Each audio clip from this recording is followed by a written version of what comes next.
सिवा ये काम कोई नहीं कर सकता है। नमस्कार दोस्तों, आज मैं आप लोगों को बताने वाली एक फिल्म रिव्यू के बारे में। एक अम्बेडकरवादी फिल्म ने पूरी सिनेमा इंडस्ट्री में धमाल मचा रखा है।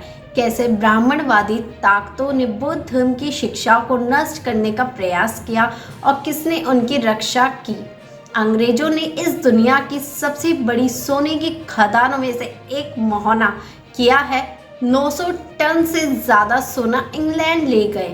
बुद्धों की कितनी मूर्तियों को नष्ट किया गया था और कैसे ब्राह्मणवादी ताकतों ने बुद्ध के खिलाफ जाकर उनकी मूर्तियों को नुकसान पहुंचाया। कैसे नागवंशी संप्रदाय और अन्य संप्रदाय बुद्धों की मूर्तियों और शिक्षाओं की रक्षा के लिए लड़ रहे थे। एक अम्बेडकरवादी फिल्म ने पूरी सिनेमा इंडस्ट्री में धमाल मचा रखा है। ये फिल्म न सिर्फ ब्राह्मणवादियों द्वारा दलितों पर थोपे गए रूढ़िवादी रीति रिवाजों को दिखाती है, बल्कि दलितों द्वारा किए गए त्याग और उनके बलिदानों को भी दिखाती है। फिल्म में यह भी स्पष्ट रूप से दिखाने का प्रयास किया गया है कि कैसे ब्राह्मणवादी ताकतों ने बौद्ध धर्म की शिक्षाओं को नष्ट करने का प्रयास किया और किसने उनकी रक्षा की। यह सारी चीज़ें इस फिल्म में दिखाई गई है। तो गाइज, आप इस फिल्म को जरूर देखिएगा। फिल्म का नाम है थंगला, जो रियल स्टोरी है, बेस्ट है। थंगला का मतलब है सन ऑफ गोल्ड। फिल्म में ब्रिटिश एरा दिखाया गया है, जिसमें कुछ आदिवासी जनजाति अपने देश की सोने की खदान को ब्रिटिश लोगों से बचाना चाहते हैं। इस फिल्म में तंत्र का कॉन्सेप्ट भी मिलाया गया है, थोड़ा बहुत तंत्र विद्या भी मिलाई गई है, जिसमें सोने की खदान में ब्रिटिश सोना निकालना चाहते हैं। वो मायावी हैं और उनकी रक्षा करती हैं देवी आरती।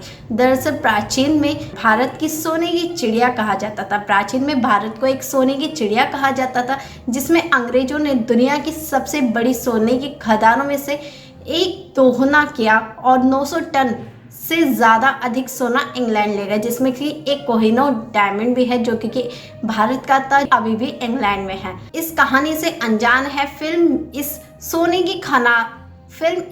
की खदानों की वास्तविक कहानी को ही दिखाती है। सुपर स्टार चिन विक्रम ने थंगला लान की भूमिका निभाई, जो एक अशुभ व्यक्ति है। तमाम कठिनाइयों के बावजूद जमीन का एक छोटा सा टुकड़ा अपने पास रखने में कामयाब हो जाते हैं। ये बहुत ज़्यादा नहीं है,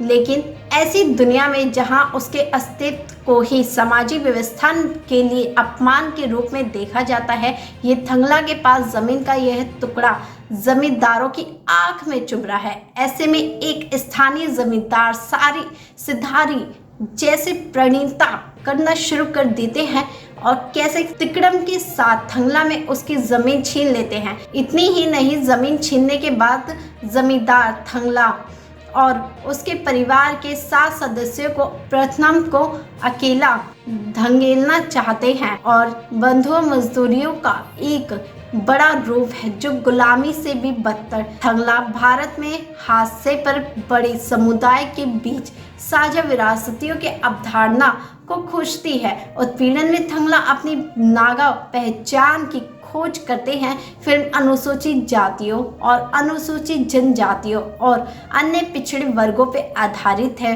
जैसा कि गाइज मैंने आपको बताया कि वर्गों के बीच एक समान वंश में विचारों को प्रस्तावित करती है, एक ऐसी धारणा जो बहुजनों विचारधाराओं को राजनीतिक प्रदर्शनों में निहित है। फिल्म बौद्ध धर्म से जुड़ी कहानी भी दिखाती है और साथ ही उस समय के समाज के धार्मिक और सामाजिक पहलू को दर्शाती है, जिसके माध्यम से इसे पुनः स्थापित किया जाता है।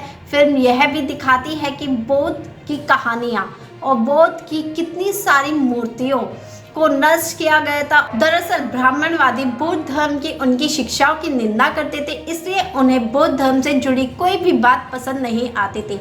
फिल्म यह भी दिखाती है कि कैसे नागवंशी संप्रदाय और अन्य संप्रदाय बुद्धों की मूर्तियों और उनकी शिक्षाओं की रक्षा करने के लिए लड़ रहे हैं।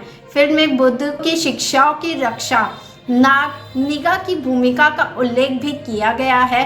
इसमें उस समय की महिलाओं की महत्वपूर्ण भूमिका दिखाई गई है जिसमें बौद्ध धर्म के विचारों का बचाव किया था। यह फिल्म यह भी दर्शाती है कि ब्राह्मणवादी हमेशा से ही बुद्ध के खिलाफ रहे हैं और हमेशा उसके अनुयायियों को दबाने की कोशिश करते हैं।